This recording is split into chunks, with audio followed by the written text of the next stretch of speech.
Barka da zuwa muryar Arewa TV, tashar Hausa Zalla. Adam A. Zango ya yi matuƙar girgiza tare da abubuwan ban mamaki a lokacin da ya gano akwai wani matashi da ya ɗauke tsawon shekara 10 yana sojan gona da sunan na Adam A. Zango, yayin da ya amfani da shahara da kuma zama wani jarumi.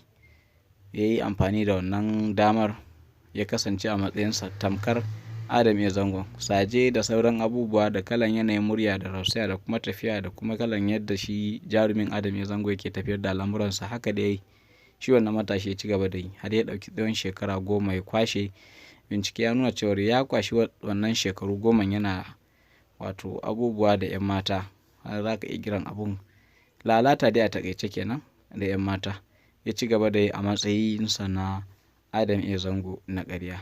Adam A. Zango ya yi matuƙar kokawa lokacin da ya samu wannan labarin da kuma bin diddigi har ya kai ga mataki na kama shi wannan matashi. Wannan al'amarin ya faru yayin da ya jijjiga shi Adam A. Zango, duk da cewar wannan ba shi ne abu na farko da yake yawan faruwa a masana'antar ta Kannywood ba.